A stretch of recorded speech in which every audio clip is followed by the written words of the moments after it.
What does it mean to speak truthfully? What does it mean to speak truthfully? I once thought that being a truthful person meant always telling the truth about how I felt about certain things. What I believed.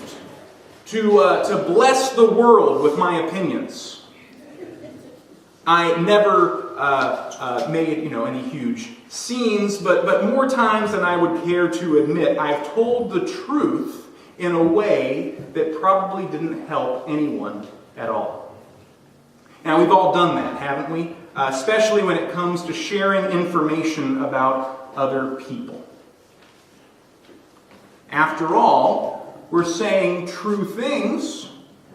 We are just spreading true stories around about people that everyone really wants to hear. Uh-oh. You know what's coming. That's right. We are going to talk about gossip. Now, you might be thinking, gossip isn't lying. It's just sharing information. And it's fun, and you're not the boss of me. But let me just take a second to remind you that I'm not here teaching the 10 Commandments as absolute rules. I'm teaching them in context. And remember that these 10 Commandments were given to Israel to save them from the mindset of slavery. And hopefully by the end of this sermon, you'll see that gossip really does meet the definition of bearing false witness. But even if you don't, consider for a moment the kind of slavery that gossip makes you a slave to. That's the slavery of comparison to others. See, when you're a slave to comparing yourself to others, that is showing up in your life through gossip. Here is what you're doing to yourself. You're basing your own self-worth on being better than someone else. It kind of connects to what we talked about last week with envy. You're hiding yourself by making people look at others. You're feeding your ego by drawing others into your personal hurts and grudges. It doesn't have to be gossip about people you actually know either. I think of the man or lots of men who are so upset about politicians, so wrapped up in nursing their own resentment that they miss life around them. Gossip is also slavery to a particular kind of flawed thinking. What social scientists call confirmation bias. Confirmation bias is the tendency of people to favor information that confirms their beliefs. Confirmation bias is really hardwired into the human brain. It is a consequence of the way that perception works. Beliefs shape expectations, and then expectations shape perceptions, and perceptions shape conclusions. So we see what we expect to see, and we conclude what we expect to conclude. Confirmation bias only received that name in the 60s, but it has been observed for a long time. Henry David Thoreau said, "We hear and apprehend only what we already half know." And in other words, gossip is when you hear something you like about someone you don't.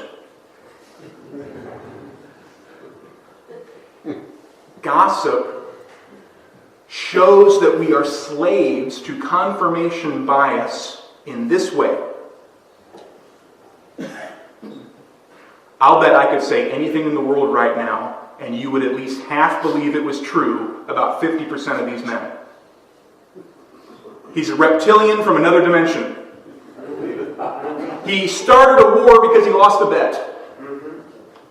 I'm not saying you would believe it 100%, but just enough to participate in gossip. Substitute these pictures for the least popular person in your office or school, and the effect is the same.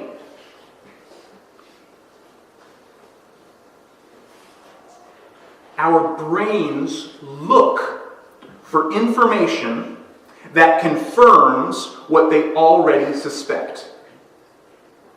That is how gossip works. But confirmation bias can be overcome by faith and reason. In preparing for this message, I came upon a story once again that shows the effects of gossip on someone's life and shows us what it really means to tell the truth. In John 4, story of the woman at the well, says, Jesus had to go through Samaria. So he came to a town in Samaria called Sychar, near the plot of ground where Jacob had given to his son Joseph.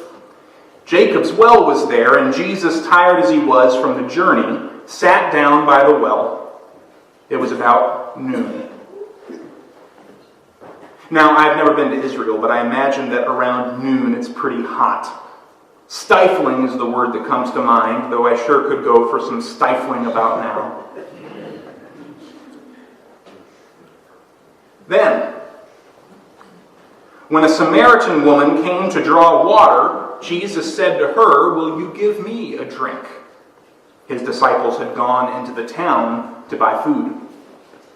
Now, you probably already know this, but I'll tell you again, that fetching water from the well was women's work. And so the women of the town would do it all together in the cool parts of the day.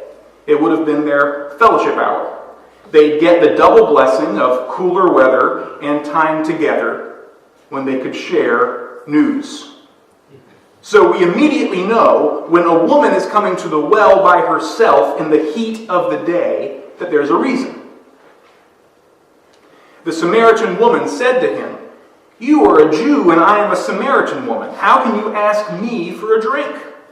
For Jews do not associate with Samaritans. And so John lets us in particular, know that Jews do not associate with Samaritans. They weren't supposed to like each other. So even if Jesus didn't already know everything because he was God, he could put two and two together and figure out that this was not a woman that he should be talking to. But instead, look at what he does. Jesus answered her, "If you knew the gift of God, and who it is that asks you for a drink, you would have asked him, and he would have given you living water." Look at how Jesus speaks to her. He speaks to her like an equal. We know, even though she didn't yet, but he is offering her something amazing. "Sir," the woman said, "you have nothing to draw with, and the well is deep. Where can you get this living water? Are you greater than our father Jacob, who gave us the well and drank from it himself, as did also his sons and his livestock?" See, she doesn't get it at first. With someone else, she might have been setting herself up for ridicule. And so Jesus repeats his offer, his initial offer, with greater detail. Jesus answered, "Everyone who drinks this water will be thirsty again. But whoever drinks the water I give them will never thirst. Indeed, the water I give them will become in them a spring of water, welling up to eternal life." The woman said to him, "Sir, give me this water, so I won't get thirsty and have to keep coming here to draw water." And she still doesn't get it, but she sees an opportunity to avoid being seen. She's showing Jesus that she is hurting. And watch what he does here. We might think the compassionate thing to do would be to reassure her that she's okay. But instead, he told her, "Go call your husband and come back." "I have no husband," she replied. Jesus said to her, "You are right when you say you have no husband. The fact is, you have had 5 husbands, and the man you now have is not your husband. What you have said is quite true." See, Jesus tells her the truth about what she's done. Notice in his words, though, there is no judgment in his words, just statements of fact. "Sir," the woman said, "I can see that you are a prophet. Our ancestors worshipped on this mountain, but you Jews claim the place where we must worship is in Jerusalem." She still doesn't get it. And she tries to keep the conversation on things that are surface level. A little deeper than the weather, but much shallower than the depths of her soul. Jesus doesn't take that bait, but instead shares with her the best news that he has to share. "Woman," Jesus replied, "believe me, a time is coming when you will worship the Father neither on this mountain nor in Jerusalem. You Samaritans worship what you do not know. We worship what we do know, for salvation is from the Jews. Yet a time is coming and has now come when the true worshipers will worship the Father in the Spirit and in truth. For they are the kind of worshipers the Father seeks. God is Spirit, and his worshipers must worship in the Spirit and in truth."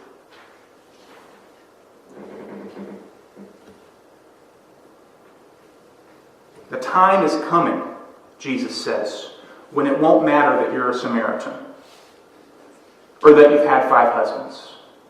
The time is coming and is now here when everyone will have direct access to God and he will reside in their hearts. The woman said, "I know that Messiah, called Christ, is coming. When he comes, he will explain everything to us."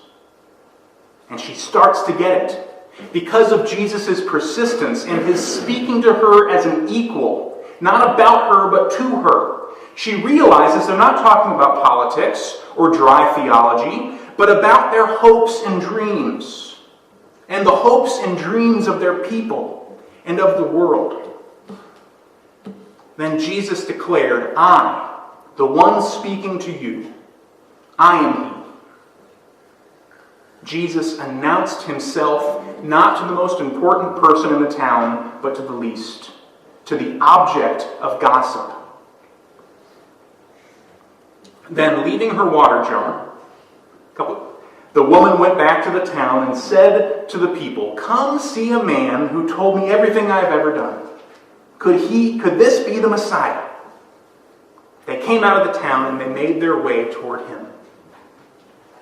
This woman who avoided the well at busy times because of the talk, because of the snickers and the looks, she became one of Jesus' first evangelists. She was known in the community as that woman, but Jesus saw more in her and invited her to be more. Jesus, in effect, said to her, "I know everything about you, but I don't believe it."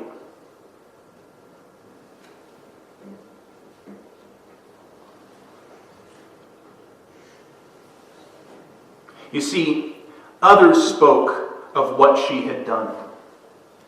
Jesus spoke to who he knew her to really be. You know, people have spoken bad words into our lives. People that we love and trust. Maybe our parents, or our friends, our relatives, school teachers, maybe even our preachers.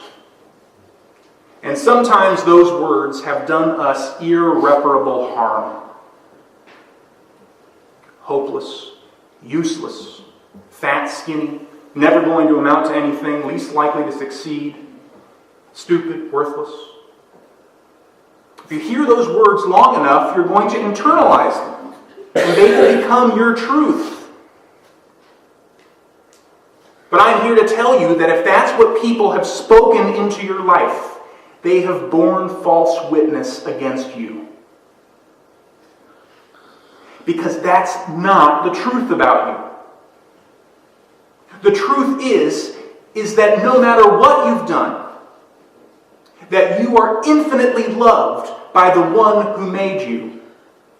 And you were meant to be greatly loved by every person who bears the name Christian.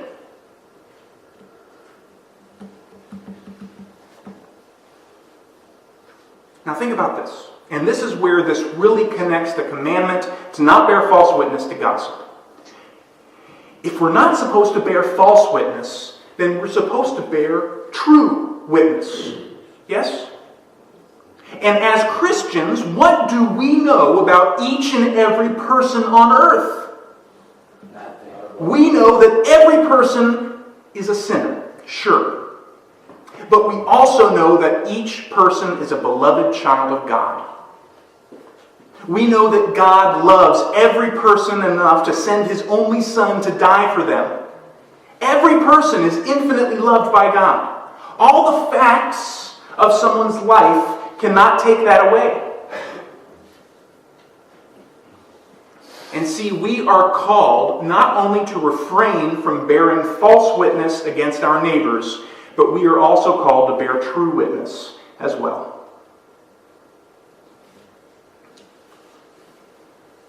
You see, there is a difference between facts and the truth. Facts describe reality, but speaking the truth produces a new reality. In the same way that God spoke the universe into existence, in the same way that Jesus spoke the words of truth into the life of the woman at the well, we can speak new things into people's lives. All we need to do is think before we speak.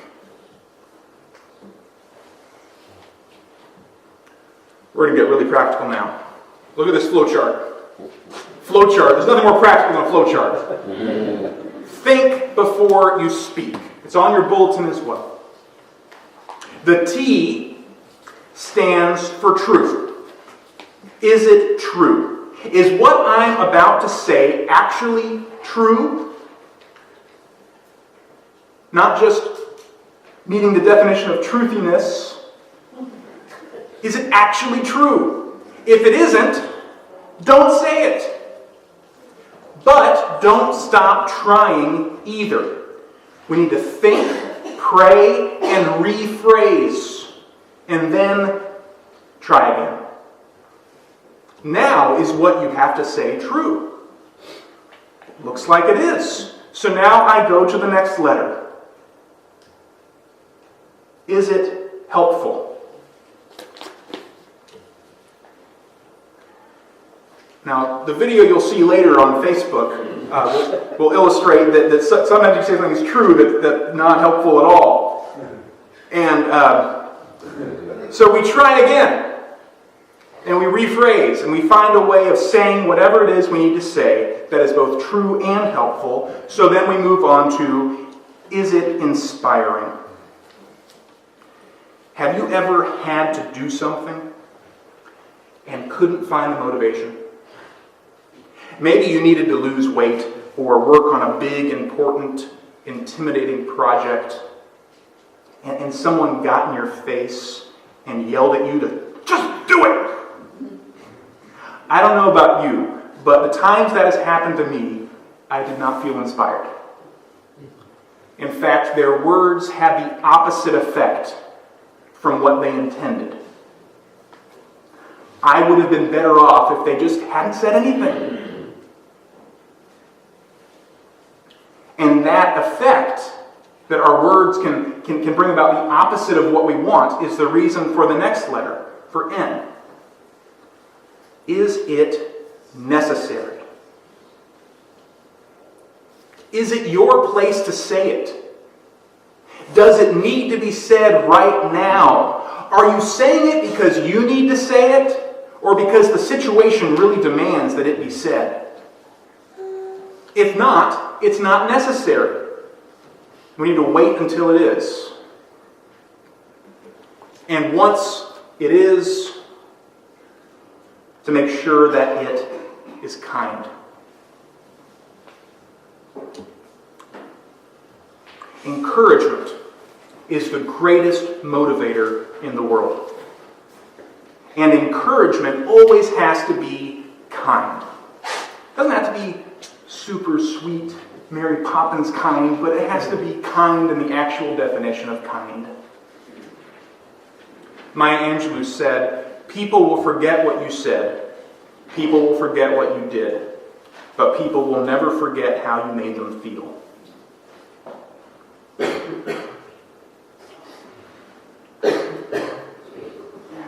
So think before you speak. True, helpful, inspiring, necessary, kind. If it meets all those definitions, say it.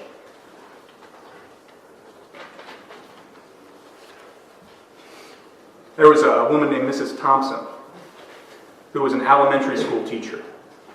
And she stood in front of her 5th grade class on the very first day of school, and she told the children a lie. She looked at her students, and she said that she loved them all the same. But that was impossible because there in the front row, slumped in his seat, was a boy named Teddy Stoddard. Mrs. Thompson had watched Teddy the year before and noticed that he didn't play well with the other children. That his clothes were messy and that he constantly needed a bath. And Teddy could be unpleasant. It got to the point where Mrs. Thompson would actually take delight in marking his papers with that red pen, making bold X's and then putting an F at the top of his papers. At the school where Mrs. Thompson taught, she was required to review each child's past records. And she put off Teddy's until last.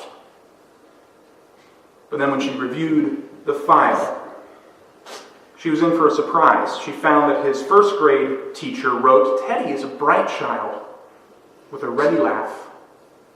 He does his work neatly and has good manners. He is a joy to be around." His 2nd grade teacher wrote, "Teddy is an excellent student, well liked by his classmates, but he is troubled because his mother has a terminal illness and life at home must be a struggle." His 3rd grade teacher wrote, "His mother's death has been hard on him. He tries to do his best, but his father doesn't show much interest, and his home life will soon affect him if some steps aren't taken." And his 4th grade teacher wrote, "Teddy is withdrawn and doesn't show much interest in school. He doesn't have many friends and sometimes sleeps in class." Mrs. Thompson realized the problem and she was ashamed of herself. She felt even worse when her students brought her Christmas presents, wrapped in beautiful ribbons and bright paper, except for Teddy's present, which was wrapped in brown paper from a grocery sack. Mrs. Thompson took pains to open it in the middle of the other presents. Some of the children started to laugh when she found a rhinestone bracelet with some of the stones missing and a bottle that was 1/4 full of perfume. But she stifled the children's laughter when she exclaimed how pretty the bracelet was and put it on, dabbing some of the perfume on her wrist. Teddy stayed after school that day just long enough to say, "Mrs. Thompson, today you smell just like my mom used to." After the children left, she cried for at least an hour. On that very day, she quit teaching reading and writing and arithmetic. Instead, she began to teach children. Mrs. Thompson paid particular attention to Teddy, and she worked with him. His mind seemed to come alive when she did. The more she encouraged him, the faster he responded. By the end of the year, Teddy had become one of the smartest children in the class. And despite her lie that she would love all the children the same, Teddy became one of her teacher's pets. A year later, she found a note under her door from Teddy, telling her that she was still the best teacher he ever had in his whole life. 6 years went by before she got another note from Teddy, and he wrote that he had finished high school, third in his class, and she was still the best teacher he'd ever had. 4 years after that, she got another letter saying that while things had been tough at times, he'd stayed in school, had stuck with it, and would soon graduate from college with high honors.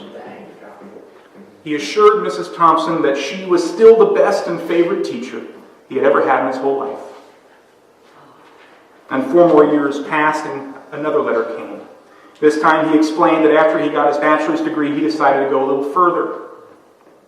The letter explained that she was still the best and favorite teacher he'd ever had, but now his name was a little longer. The letter was signed Theodore F. Stoddard, M.D. The story doesn't end there. You see, there was another letter that spring. Teddy said he had met this girl and was going to be married.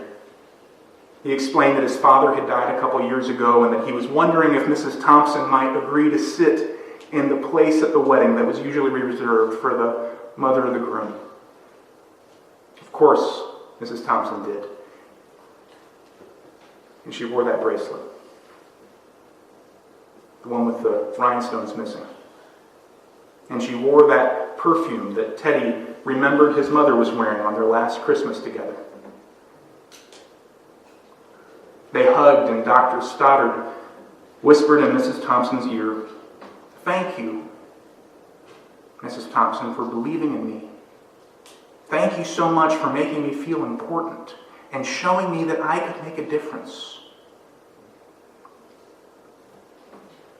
Mrs. Thompson, with tears in her eyes, whispered back. She said, "Teddy, you have it all wrong. You were the one who taught me that I can make a difference. I didn't know how to teach till I met you."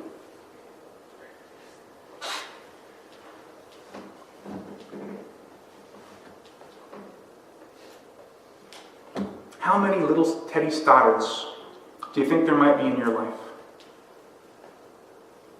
There might just be one. There might be a dozen. You might be related to your Teddy Stoddard. She might be your neighbor. Maybe you work with them. But what if we all left this place and started speaking the real truth into people's lives? What if from this point forward, each of us bore true witness to who we know each person to be because of what we know through Jesus Christ? Lives would change. Our neighborhoods would change. All because of words. Words. Your words. My words. Our words.